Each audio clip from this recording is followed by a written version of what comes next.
It was miles better than my best friend's Exorcism. I don't know what you all are on.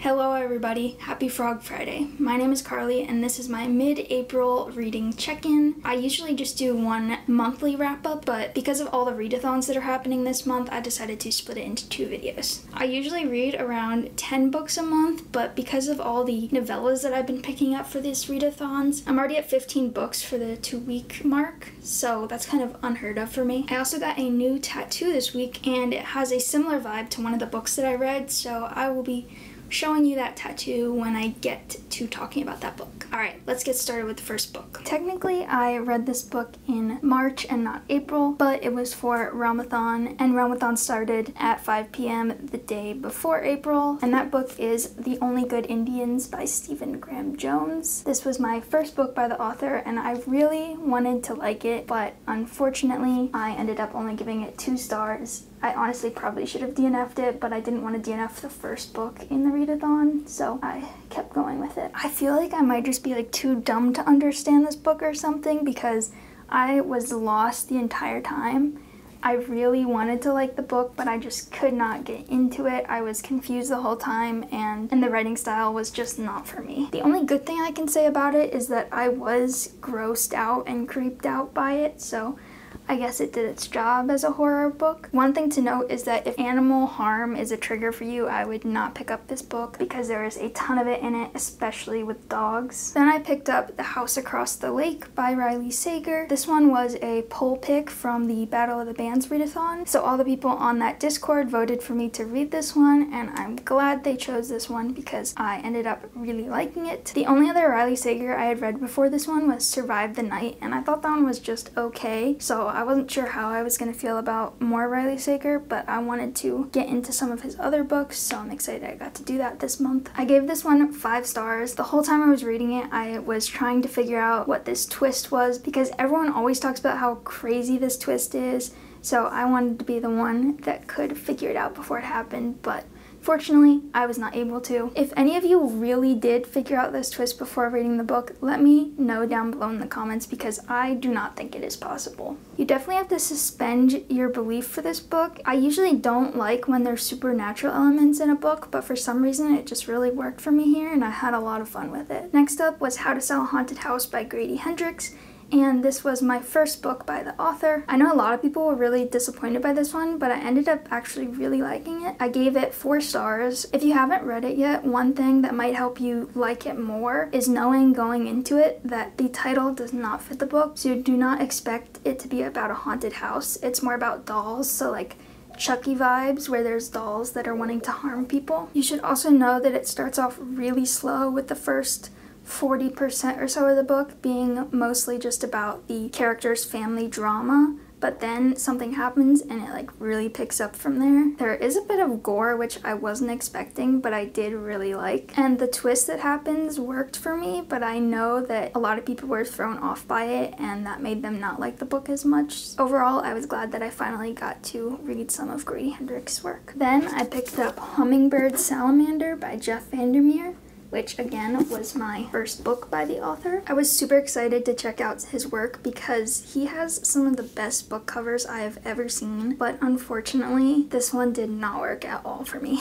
I was really disappointed by it and I ended up DNFing it. I actually renewed my library loan for the audiobook for it because it was so boring to me that it helped put me to sleep at night, so I kept the audiobook even though I DNF'd it technically, just so that I could fall asleep faster at night. I could tell from the story that the author wanted me to be on edge and feel tense while reading it, but I just did not care for the plot or any of the characters. And I was especially disappointed because I feel like I'm the exact target audience for this type of book. It's called Hummingbird, Salamander. I study wildlife and I'm super passionate about animals, so I thought it was going to be right up my alley, but the writing was just so dry. I'm still going to give some of his other books a chance, so we'll see if I like him more or not, if this was just a fluke.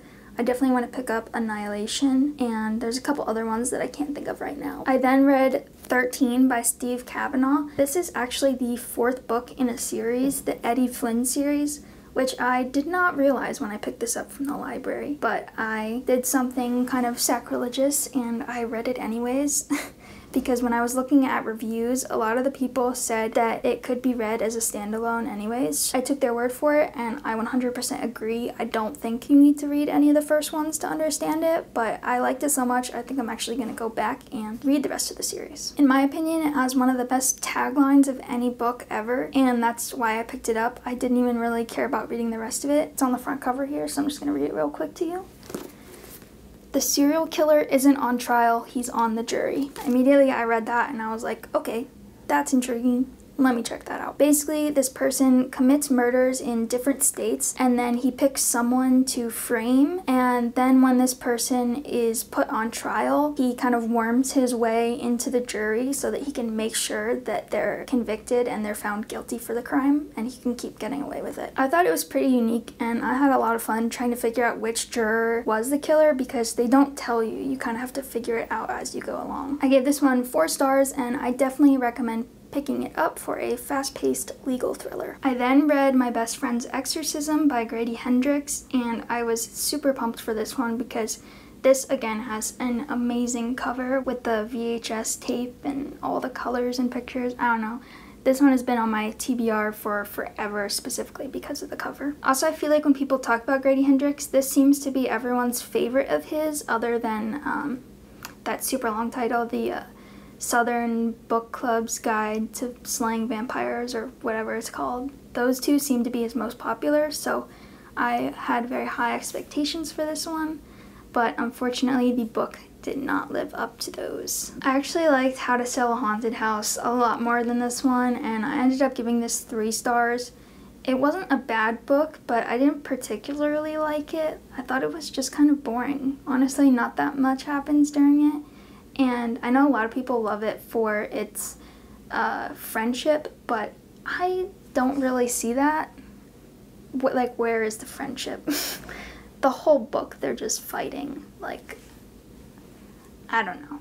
I will say I did like the ending and the 80s vibes that go on within it, but overall I was just kind of disappointed by it. But I think this is just a me problem because I don't really see many people hating on this book. I also decided to read the movie adaptation for this one so that I could count that for Old School April, just because whenever I see there's been movie adaptations, I love to compare it to books that I've already read. The movie definitely changed some things, but I still liked it. Again, not like a new favorite movie or anything, but I thought it was still good.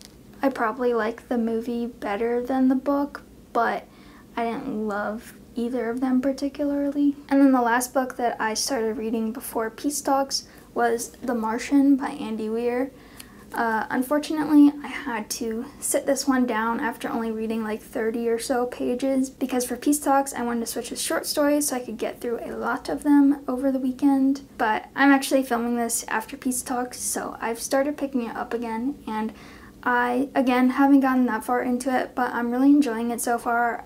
It's my first book by Weir, and I really like his writing voice so far. It's super easy to pick up and digestible, and I also really like that the chapters are super short, or the diary entries are super short. It makes me want to read it more, definitely, because I can just pick it up and read like 1 or 2 pages for the chapter and not feel like I'm stopping in the middle of something important. So I'm super excited to see where this one goes. Hopefully I will be finishing it in April. Now for Peace Talks, I decided to start the night off with Nothing But Blackened Teeth by Cassandra Khaw, and I did ask in the reading sprints if I should start with this book or another one, and everyone told me to go with the other one and avoid this book because it was awful.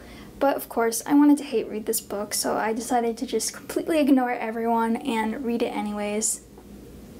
I should have listened to everyone because this book was awful, and it wasn't even a great hate read because it wasn't even like good bad where you can like make fun of it. It was just bad, like nothing happens.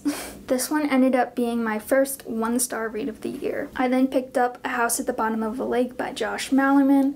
I talked about this one in my last video, but it's about these teenagers one summer who go on a first date canoeing in the middle of a lake, and they find a house underneath of it, and they spend the rest of the summer going below and exploring the house, and it is very creepy. I ended up giving this one 4 stars. It was a quick, enjoyable read. I didn't really care for their romance, but it did a great job of making me feel like creeped out and claustrophobic the whole way through.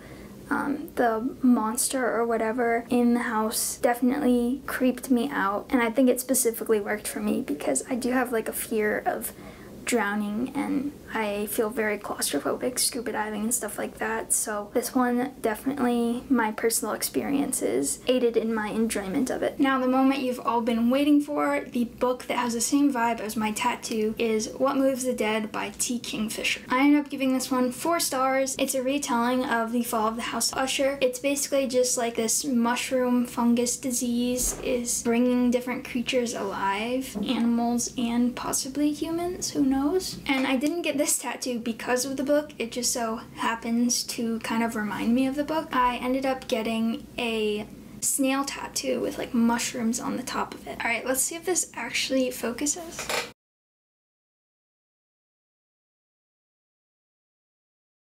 And I put him right next to my little bunny, so now my bunny's got a friend. Hopefully that focused. If it didn't, I will put a picture of it up on the side over here. I really love it. And this was the first tattoo I've gotten without any meetings, so I kind of feel like the floodgates have opened up now and I'm in a dangerous territory because I have nothing stopping me from just getting all kinds of tattoos now. Sorry mom and dad if you found this channel and you're seeing this new tattoo. I know you hate them, but oh well. Next up was Night of the Mannequins by Stephen Graham Jones. Well, I did not like The Only Good Indians. I ended up loving this one. Super short, gave it 5 stars. I was not confused at all while reading this one, so that was nice. I wasn't surprised by anything that happened, but I did enjoy it and I feel like not that many people like this one. I think something to know going into it is that the title is not really an accurate representation. There's only one mannequin and it's not even in the story very much. It's just kind of like a background thought. It's more following one teenager. That's all I'm gonna say on that. I have a question for you guys though. If you've read a lot of Stephen Graham Jones, do you think I am gonna like My Heart is a Chainsaw? Because that's the one I was most excited to read. Well, I did love Night of the Mannequins, but not like The Only Good Indians. And I feel like My Heart is a Chainsaw might be more like The Only Good Indians, and I might be confused as well. I'll probably still read it anyways, but is it as confusing as The Only Good Indians? Am I gonna be too stupid to read that one? Let me know down below. Then I picked up Universal Harvester by John Darnielle. This one started off strong, but was just underwhelming overall. I ended up giving it 3 stars. It wasn't bad, but it also was not great. There's not really any villain. It doesn't really end up going anywhere. I probably would not recommend picking this one up. I thought the premise was pretty good, but I just wasn't really a fan of what happened, and I thought it was a little bit confusing. I usually like multi-POV stuff and like switching time frames and everything, but well, I was only listening to the audio for this one and I did get kind of confused when they did these major shifts. For a quick little description of that one, it's the 90s and there's this video hut that this guy works at, and people start coming in and complaining when they return their DVDs that part of the movies are taped over with something else that's kind of creepy, and so this kid that works at the store is trying to figure out who is putting these videos onto the tapes. Honestly, it sounds a lot cooler than it actually is. Then I went with Horrorstor by Grady Hendrix, and I've never read him before this month, and now I'm already at 3 Grady Hendrix by the 2-week mark, so he is slowly becoming a new favorite. This is my favorite Grady Hendrix so far. I give it 5 stars. It was miles better than my best friend's Exorcism. I don't know what you all are on.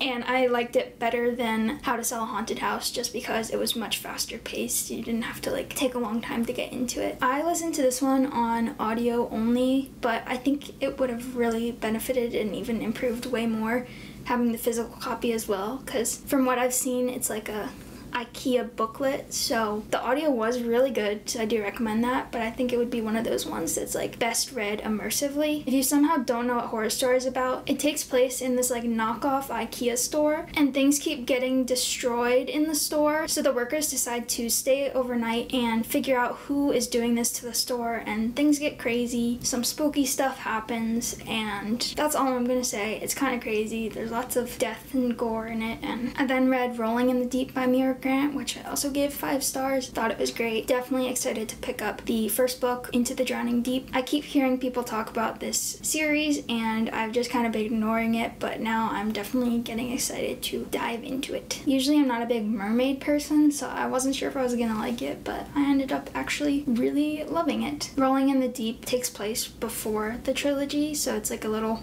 prequel situation, and I thought it was just like a good intro to some of the characters and general storyline. Then my last book of Peace Talks was Dark Harvest by Norman Partridge. This one I gave 4 stars. I thought it was really fun. It's super fast-paced. It is a quick read, but for some reason it feels like they managed to shove so much action into this tiny little novella. It takes place all in one night, but so much happens. This would be a really good thing to read around Halloween time. Definitely your main villain is like classic Halloween. He has a pumpkin head.